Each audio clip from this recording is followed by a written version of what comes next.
સત્યના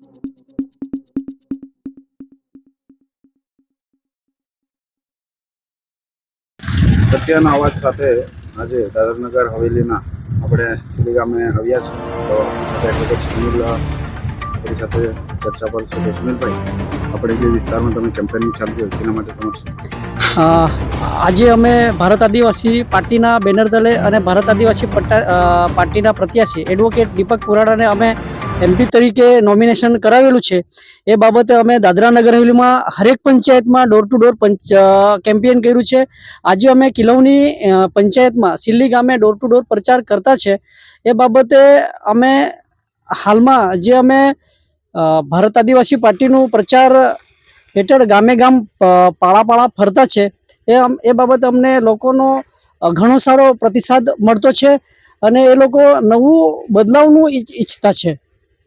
મીડિયાના માધ્યમથી તમે દાદરાનગર હવેલી જનતાને શું કહેવાનું? હું આ સત્યના અવાજ મીડિયા સાથે દાદરાનગર હવેલી તમામ જનતાને કહેવા માંગુ છું કે દાદરાનગર હવેલીમાં જે સ્થાનિક મુદ્દા છે, અમને કોઈ નેશનલ લેવલની કોઈ ગેરંટી જોઈતી નથી. અમને જે જોઈએ છે એ અમને દાદરાનગર હવેલીની ગેરંટી જોઈએ છે. અમે આ ભારત આદિવાસી પાર્ટી થ્રુ અમે અમારા દાદરાનગર હવેલીમાં જે સ્થાનિક મુદ્દા છે અમારા, જેવા કે દાદરાનગર હવેલીમાં હરેક ગામમાં 5 ઘર છોડીને એક ઘરે છોકરો ગ્રેજ્યુએશન યા તો 12મું ધોરણ પાસ કરીને બેરોજગાર પડી રહેલ છે. તે એ લોકોનું અમે ભવિષ્ય બગડે નહીં એ બાબતથી અમે દાદરાનગર હવેલીમાં ભારત આદિવાસી પાર્ટીનું બેનર તલે એમપી ઇલેક્શનનું કેમ્પેન કરતા છે કે જેથી કરીને અમે બેરોજગારોને રોજગારી આપી શકીએ.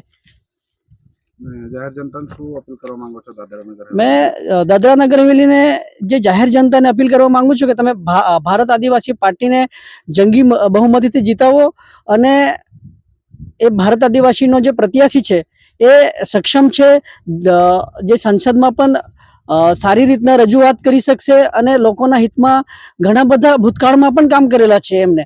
તો અમે ઈચ્છા રાખીએ છીએ કે દાદરાનગરની તમામ જનતા જે અમારા પ્રત્યાશી છે એડવોકેટ દીપક પુરાણાને જંગી બહુમતી આપી અને વિજય બનાવે. સુનિલભાઈ, તમારો સત્યના અવાજ સાથે જોડાવા બદલ આભાર. દાદરાનગર હવેલી જે પણ સમસ્યા છે તેની વિશે તમે ટૂંકમાં મને માહિતી આપશો? દાદરાનગર હવેલીમાં જે હાલમાં જે અમારા દાદરાનગર હવેલી જિલ્લા પંચાયત દ્વારા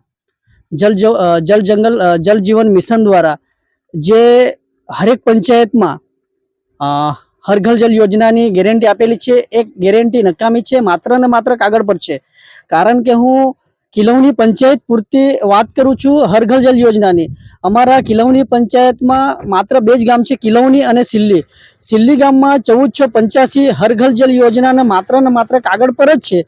એ યોજના ખાલી કાગળ પર દેખાવા પૂરતી છે, બાકી કાંઈ નથી. હર ઘર જલ યોજનાની જે ગેરંટી છે એ દાદરાનગરમાં કોઈ પણ પંચાયતમાં નથી. ને બીજું, જે પ્રધાનમંત્રી આવાસ યોજના હેઠળ જે ઘર મળેલા છે એ ઘર પણ દાદરાનગરમાં 115 ઘરના લોકોના સાત બારા ઉપર બોજો ચઢાવેલું છે.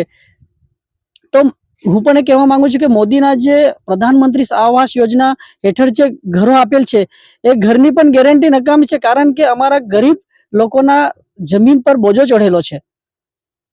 एक बार जीतेगा भाई जीतेगा, वोट वाला जीतेगा, हारेगा भाई हारेगा, नोट वाला हारेगा,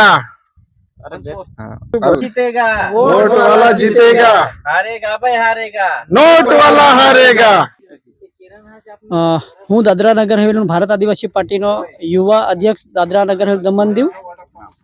હું એડવોકેટ સુનિલ વરઠા, દાદરાનગર હવેલીનો યુવા પ્રમુખ. હું દાદરાનગર હવેલી જનતાને અપીલ કરવા માંગુ છું કે દીપક પુરાણા જે એમપી છે એમનું નંબર 4 છે, એમને તમારો કિંમતી અને પવિત્ર વોટ આપીને જંગી બહુમતીથી વિજય બનાવો. તમારો એક વોટ દાદરાનગર હવેલીનું ભવિષ્ય બદલી શકશે. જય જોહાર, જય આદિવાસી.